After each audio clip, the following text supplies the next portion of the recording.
એકમ 3 નિઃશંકપણે તાજેતરના સમયમાં એર કુલરના કામની સૈદ્ધાંતિક પદ્ધતિઓ અને ઘણી બધી છે. તો શું કહે છે કે નિઃશંકપણે તાજેતરના સમયમાં એર કુલરના કામના સૈદ્ધાંતિક પદ્ધતિઓ અને ઘણી બધી ગઈ છે. એવા દિવસો હતા જ્યારે ઉનાળા દરમિયાન આપના ઘરની બારીની બહાર મૂકવામાં આવેલ એલ્યુમિનિયમની કેસ મશીનો સુધી એર કુલર મર્યાદિત હતા. અને આજકાલ રશ સ્પીડ વાળી એર કુલરની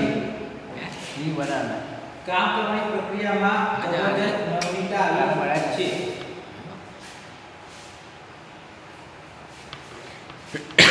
બુદ્ધિશાળી રૂબલ સિસ્ટમ વાળા શક્તિશાળી ચાહકોને ઓટોમેટિક ટેકનોલોજી ચોક્કસ તેની પ્રગતિ કરી રહી છે, પરંતુ એર કુલર બનાવવાનું કામ રોકેટ સામાન્ય નથી.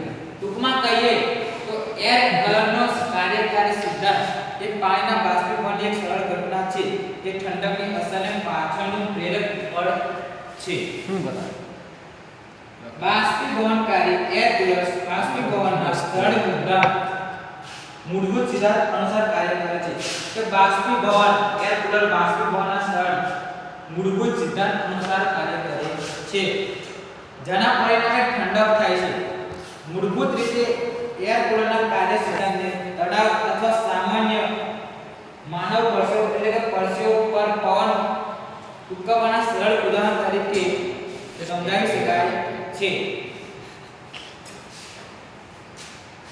પરિણામે તળાવના પાણીના બાષ્પીભવન અથવા પરસેવાને કારણે ગરમ હવા ઠંડક પામે છે અને શરીરને ઠંડકની લાગણી આપે છે. એર કુલરના ઘટકો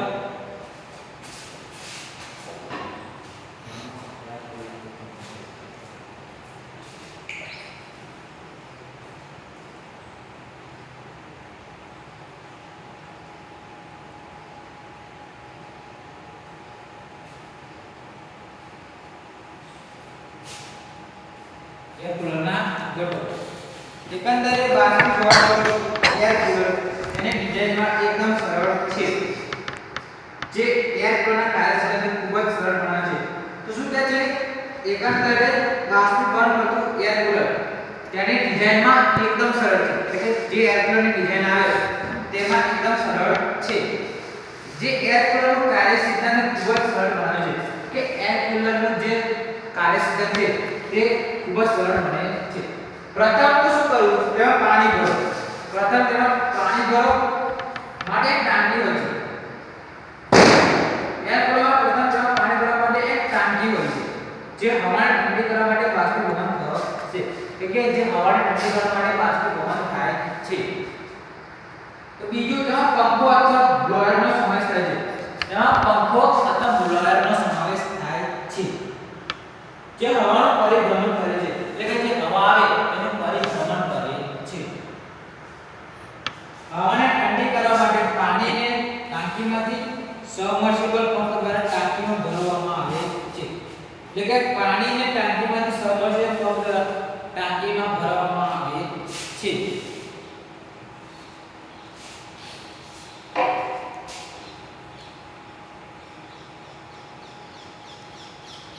અને ગોળીના પાછળના અથવા બાજુ છેડે આવેલા કલિંગ પેસ્ટ પર સમાનરૂપે ફેલાય છે. એટલે જો શું છે તો ગોળીના પાછળના અથવા બાજુના જે છેડે આવેલા કલિંગ પેસ્ટ હોય તે સમાનરૂપે ફેલાવે છે. મૂળભૂત રીતે શું તો કલિંગ પેસ્ટ ગરમ હવાના સંપર્કમાં આવતા પાણીની જાળવણીના ક્ષેત્રમાં વધારો કરે છે. તો શું કરે? કલિંગ પેસ્ટ ગરમ હવાના સંપર્કમાં આવતા પાણીની જાળવણીના ક્ષેત્રમાં વધારો કરે છે, એટલે કે પાણીની જે જાળવણી આવે તેમાં વધારો કરે છે. એર કુલર કેવી રીતે કામ કરે છે જોઈએ.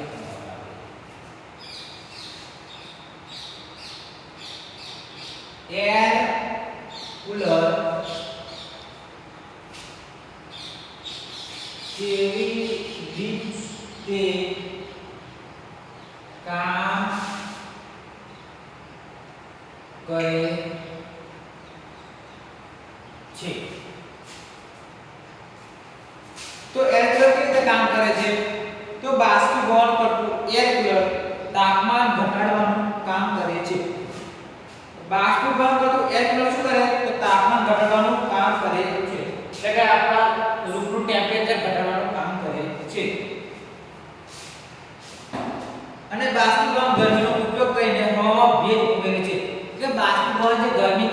તેનું હવાના ભેજમાં ઉમેરે છે. જે પ્રક્રિયા દરમિયાન બાષ્પીભવન થયેલ પાણીની વરાળમાં ફેરવાય છે. કે બાષ્પીભવન થયેલ પાણી અને પાણી જે છે તે વરાળમાં ફેરવાય છે. તદનંતર જો ગરમ હવા પરિણામે ઠંડી ભેજવાળી હવા ફેરવાય છે. જો ગરમ હવા પરિણામે ઠંડી ભેજવાળી હવા ફેરવાય છે તો આ બિંદુએ પ્રક્રિયા ગરમ હવાની ગરમીને કારણે થાય છે, જે પાણીને ગરમ કરે છે અને બાષ્પીભવન કરે છે. જો એમાં શું છે, જો પ્રક્રિયા ગરમ હવાની ગરમીને કારણે થાય છે. પ્રક્રિયા શાના કારણે થાય છે?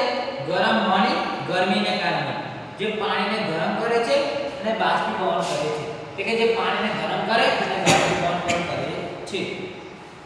તો ખાસ કરીને શું છે, જો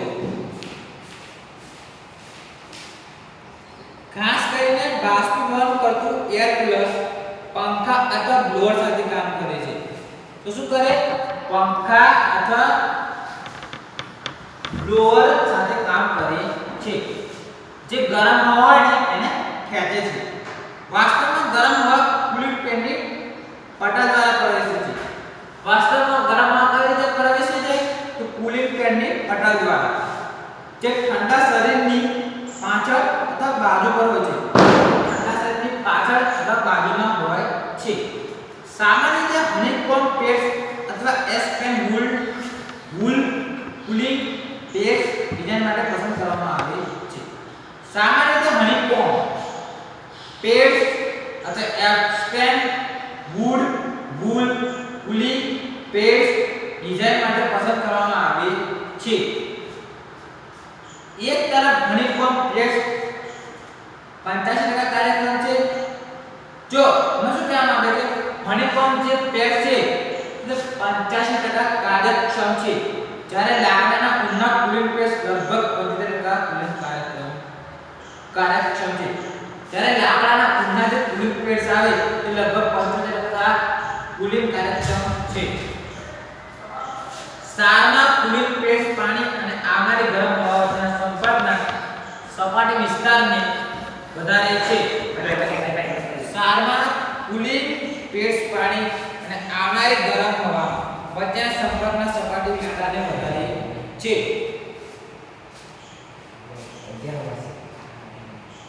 તો શું કહે છે, જો કુલિંગ પેડ્સ જે આવે પાણી અને આવનારી ગરમ હવાને વચ્ચેના સંપર્કના સપાટીના વિસ્તારને વધારે છે.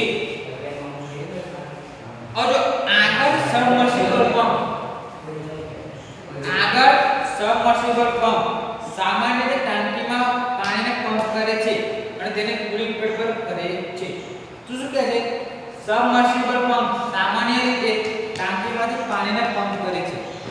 કે સામાન્ય રીતે ટાંકીમાંથી પાણીને પંપ કરે છે અને તેને કુલિંગ પેડ પર કરે છે. અને તે કુલિંગ પેડ જે આવે તેના પર કરે છે. વાસ્તવમાં શું છે, જો વાસ્તવમાં ઘણા એર કુલર્સમાં કુલ ફ્લો ડિસ્પેન્સર્સ હોય છે, જે પેડ દ્વારા સામાન્ય પાણીનું વિતરણ કરે છે. વાસ્તવમાં શું છે, જો ઘણા એર કુલર જે આવે તે ડિસ્પેન્સર્સ હોય છે, જે પેડ્સ દ્વારા સામાન્ય રીતે પાણીનું વિતરણ કરે છે. જે પેડ્સ આવે તેના દ્વારા સામાન્ય રૂપે પાણીનું વિતરણ કરે છે. એકંદરે ઠંડક પટલને સંતૃપ્ત રાખવા માટે પાણીનો સતત છંટકાવ કરવામાં આવે છે. બીજી તરફ કુલિંગ પેડમાંથી વધારાનું પાણી ટપકતું હોય છે અને તે ટાંકીમાં એકત્ર થાય છે, જ્યાં તેને ફરી પરિભ્રમણ કરવામાં આવે છે. તો શું કહે છે મિત્રો, જો એકંદરે ઠંડક પટલને સંતૃપ્ત રાખવા માટે પાણીનો સતત છંટકાવ કરવામાં આવે છે. એટલે ઠંડક પટલને સંતૃપ્ત રાખવા માટે સતત રીતે પાણીનો છંટકાવ કરવામાં આવે છે, જેથી તે ઠંડુ રહે. અને બીજી તરફ તો કુલિંગ પેડમાંથી વધારાનું પાણી ટપકતું હોય, તો કુલિંગ પેડ હોય તેમાંથી વધારાનું પાણી ટપકતું હોય તો તે ટાંકીમાં એકત્ર થાય છે. એટલે કે જે ટાંકી આવે તેમાં એકત્ર થાય છે, એટલે કે ભેગું થાય છે, જ્યાં તેને ફરી પરિભ્રમણ કરવામાં આવે છે. એટલે કે જે ફરીથી પરિભ્રમણ કરી શકે છે. વધુમાં આ ભીના પેડ્સ દ્વારા એર કુલરમાં ગરમ હવા કરવામાં આવે છે. તો શું થશે મિત્રો, વધુમાં આ ભીના જે પેડ્સ આવે તેના દ્વારા એર કુલરમાં ગરમ હવા ખેંચવામાં આવે છે. જેથી જેમ જેમ ગરમ હવા ભીના કુલિંગ પેડ પર પાણીની આજુબાજુ ફરે છે, એટલે કે ગરમ હવા જે આવે તો કુલિંગ પેડના પાણીની આજુબાજુ ફરે છે, તે બાષ્પીભવન થાય છે અને આ હવામાંથી ગરમી દૂર કરે છે અને તે બાષ્પીભવન થાય અને તે ગરમ હવા અને થાય છે અને આ હવામાંથી ગરમી દૂર કરે છે. તે બાષ્પીભવન થયા પછી આ હવામાંથી ગરમી દૂર કરે છે. પરિણામ સ્વરૂપે અને ઠંડી ભેજવાળી હવા કુલરમાંથી બહાર નીકળીને આસપાસના રૂમમાં જાય છે. અંતે શું થાય તો ઠંડી ભેજવાળી હવા કુલરમાંથી બહાર નીકળીને આસપાસના રૂમમાં જાય છે.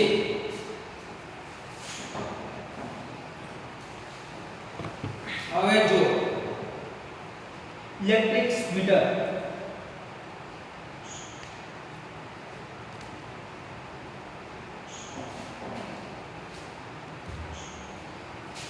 तो मेरा तो इलेक्ट्रिसिटी पावर यूजिंग हवा, तो આપણે જોશું એર કુલરના પ્રકાર.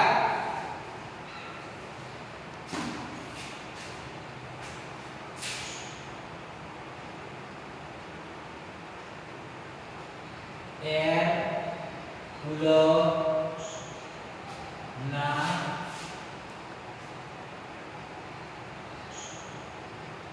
પ્રકાર. એર કુલરના પ્રકાર પહેલું છે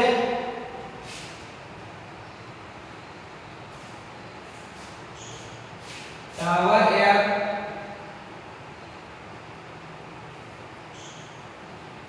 કુલર. પહેલું છે ટાવર એર કુલર. બીજું છે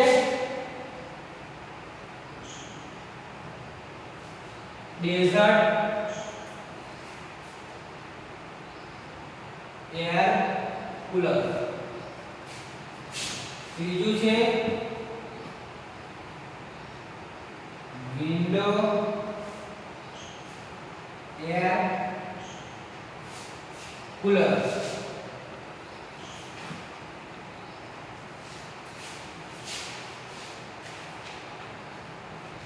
જો એર કુલરના કેટલા પ્રકાર છે, તો એર કુલરના 3 પ્રકાર છે. પહેલું છે ટાવર એર કુલર. પહેલું કયું છે? Tower air cooler.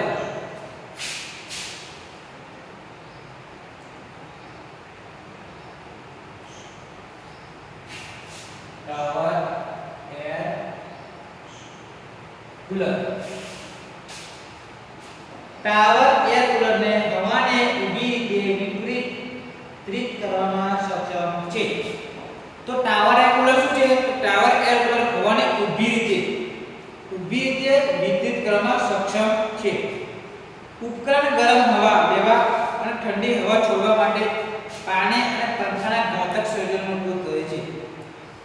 તો આમાં શું છે? ઉપકરણ જે હોય છે ગરમ હવા લેવા માટે, ઠંડી હવા છોડવા માટે પાણી અને પંખાના ઘાતક સંયોજનનો ઉપયોગ કરવામાં આવે છે. આ એર કુલર્સ ખૂબ જ શક્તિશાળી છે અને તેથી મોટી જગ્યાએ ઝડપથી ઠંડુ કરી શકે છે. આ જે ટાવર એર કુલર છે ખૂબ જ શક્તિશાળી છે, એટલે તેને મોટી જગ્યાએ ઝડપથી ઠંડી કરી શકે, એટલે કે જગ્યા બહુ મોટી પણ હોય તેને ઝડપથી ઠંડી કરી શકે છે. તો tower air cooler super silent અને ઓછી જગ્યાએ બે રીતે ડિઝાઇન કરવામાં આવેલું છે. ટાવર કુલર જે છે તે સાયલેન્ટ અને ઓછી જગ્યાએ આવરી લે તે રીતે ડિઝાઇન કરવામાં આવ્યું છે. જો તમારી પાસે જગ્યા ઓછી હોય છે, જો તમારી પાસે ઘરમાં જગ્યા ઓછી હોય તો તેને ગમે ત્યાં સરળતાથી ફિટ કરી શકો છો અને સારી ઠંડી પવનનો આનંદ માણી શકો છો.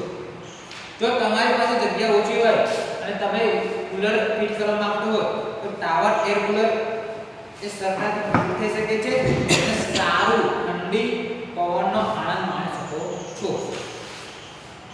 જો મોટા ઓરડાના ખૂણા સુધી પહોંચવા માટે ઉપકરણમાં 4 માર્ગીય હવાના વિસ્તરણની સુવિધા છે.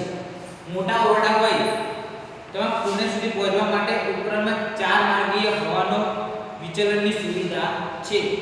ટાવર એર કુલરની પાંખની ટાંકીની ક્ષમતા 20 થી 40 લિટર છે.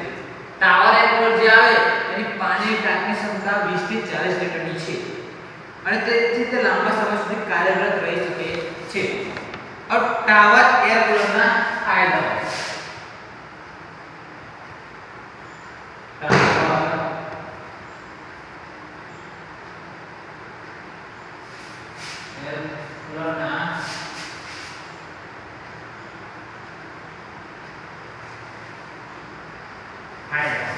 टावर एयर कूलर ना फायदा तो पहलो फायदो तो आकर्षक રીતે અને સ્ટાઇલિશ છે અને કોઈ પણ જગ્યામાં સુંદરતા ઉમેરી શકે છે.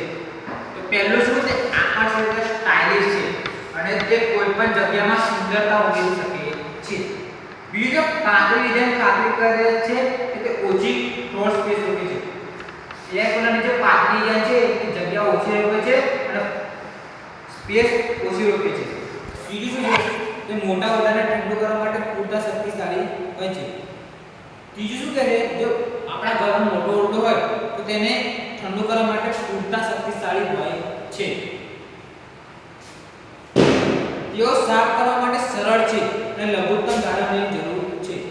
તેને સાફ કરવા માટે સરળ છે અને તેને લઘુત્તમ ગાળણની જરૂર છે. કાસ્ટ વ્હીલ્સની મદદથી તેઓ સરળતાથી એક જગ્યાએથી બીજી જગ્યાએ જઈ શકે છે. જો કાસ્ટ વ્હીલની મદદથી સરળતાથી આપણે આ જગ્યાએથી બીજી જગ્યાએ લઈ જઈ શકીએ છીએ.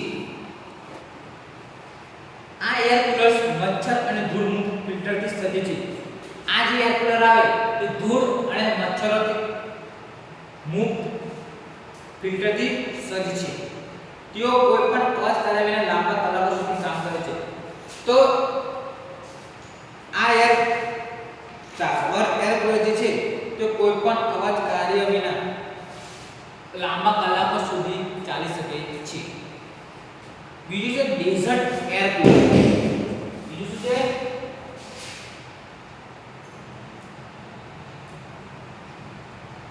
Dessert air cooler.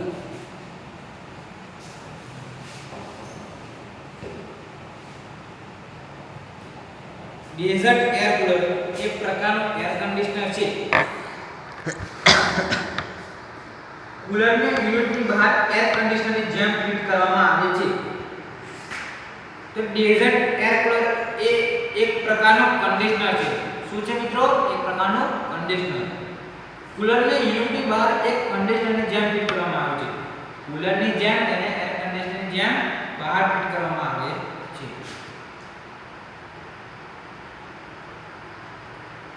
નામ સૂચવે છે તેમ ઘન એર કુલર ગરમ અને શુષ્ક હવાના પરિસ્થિતિઓ માટે આદર્શ છે.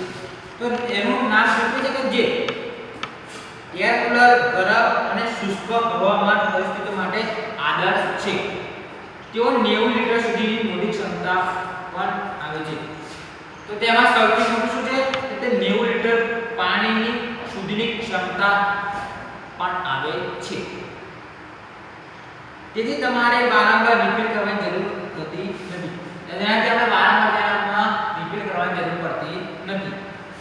તેથી મોટા રૂમ, પાર્ટી હોલ, ફેક્ટરીઓ અને વધુ માટે તે સારું રોકાણ છે. તો આપણે જો આપણા ઘરમાં મોટા રૂમ હોય, પાર્ટી હોલ હોય, ફેક્ટરી હોય એમાં વધુમાં તે સારું રોકાણ કરી શકે છે. ડેઝર્ટ એર કુલર ની સૌથી મોટી બાબત એ છે કે તેઓ તાજી હવાને રિસાયકલ કરતા નથી. ડેઝર્ટ એર કુલર જે હોય છે તે તાજી હવા આવે એને રિસાયકલ કરતા નથી. તેનાથી વિપરીત તેઓ તાજી હવામાં ખેંચે છે. તેનાથી વિપરીત તેઓ તાજી હવા ખેંચે છે અને બાષ્પીભવન દ્વારા ઠંડી હવા છોડે છે અને બાષ્પીભવન દ્વારા તે ઠંડી હવા છોડે છે. ડેઝર્ટ એર કુલરની અસમકારકતા અને આરામ અજોડ છે. ડેઝર્ટ એર કુલર જે આવે તેને અસમકારકતા અને આરામ અજોડ છે. થઈ ગયો. તેથી ખુલ્લી જગ્યાઓ માટે ચોક્કસપણે એક શ્રેષ્ઠ વિકલ્પ છે.